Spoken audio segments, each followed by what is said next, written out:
Hi, I'm Matthew Cavalier and welcome back to my channel. For today's mini moment, I wanted to introduce you to a few of the books that really grabbed me and really are what drove me to start my YouTube channel and to really move me on my own path to self-growth. I highly recommend these books and I definitely want you to check them out, though they're not required, but you'll definitely hear me talk about each of these books quite a bit.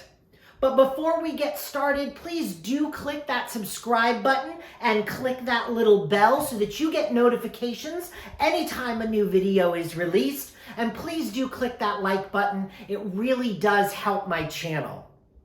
The book I want to start with is Glennon Doyle's Untamed. I read this as soon as it came out. I had it pre-ordered and it was delivered and I could not wait to tear into it. I've read her other books, but this one is my absolute favorite. It is geared more towards women and women empowerment, and I am all for that. And it is something that it does take some not getting used to, but really it takes an open mind. And all of the books I'm going to be sharing with you really do take an open mind for you to really say, yes, I understand what's happening here. This one really has you dive deep into your pain and into the things that hold us back in our lives. One of the things I love about this book is her explanation of a cheetah and seeing that cheetah in captive. And she talks about how important it is to really let your cheetah out and run free, not hold it captive, and really be who you are. Untame the tamed part of us. Really interact with that wild side of us. This is an awesome book, and it really did change how I think about a lot of things. No book list would be complete for me without something by Brené Brown, and her strongest one for me is Rising Strong. It is a great book about how to pick yourself up, how to allow yourself to be vulnerable, and how to move forward in your life. This book was the first of Brené Brown's books that I read, and I will tell you what, it was the game changer for me. So many things clicked as I read this, and it made me want to read more and more.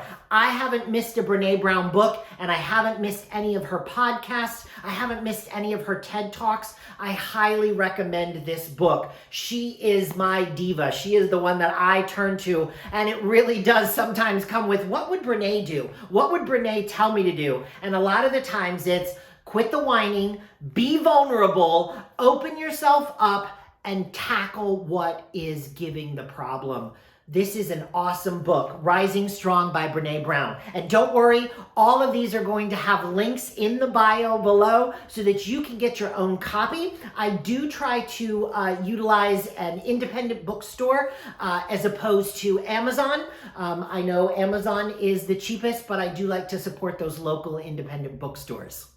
My favorite book for creativity would be Elizabeth Gilbert's Big Magic. Of course, you know Elizabeth Gilbert from Eat, Pray, Love, and Eat, Pray, Love Made Me Do It, which was an awesome thing to see how people changed the way they did and things that they tackled because of Eat, Pray, Love. But Big Magic was really her step forward on how to embrace your creativity and how creativity worked. This book featured pretty heavily in my creativity moment with Matthew from a couple of weeks ago. I highly recommend this. If you want to really start tackling creative projects, or you're just kind of scared of creativity, this is the book I highly recommend. I love Elizabeth Gilbert. I've read this book and all of my books in here several times over, and I will definitely be rereading this again. So creativity, Elizabeth Gilbert, Big Magic. My final book that you will see already earmarked and you'll see highlighted throughout is Louise Hay's You Can Heal Your Life. This one will probably take the most open-mindedness of you that is absolutely possible. Louise Hay has a very unique outlook. She really created the idea of positive affirmations, and she really brought that into the mainstream. The idea that we create the environment and the life that we have with our thoughts. So this really teaches us how to get out of that negative mindset and really get into a more open and growth mindset. You will start to read this book like I did the first couple of times and say, this is garbage. I don't believe in this. This can't be right.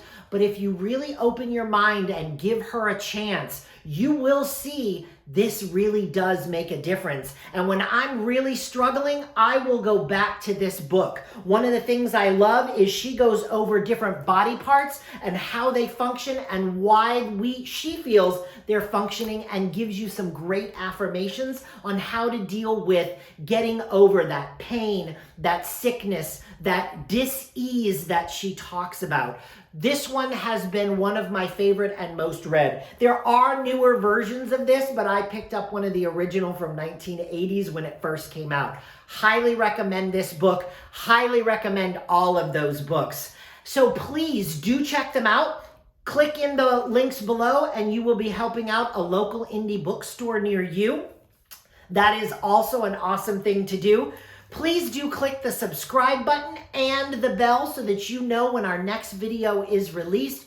Please do click that like button and share some books down below. What have been some great books for self-growth and leadership and development that you have read that you would love to share? I'd love to see them, especially if I haven't read them. I love self-growth and I love leadership books. I think they are a great way to grow as a person, as a leader, as an individual in relationships, both personal and professional. So please do share below and share with others so that we are spreading this message. And do check out my social medias down below, and I will see you next time for A Moment with Matthew.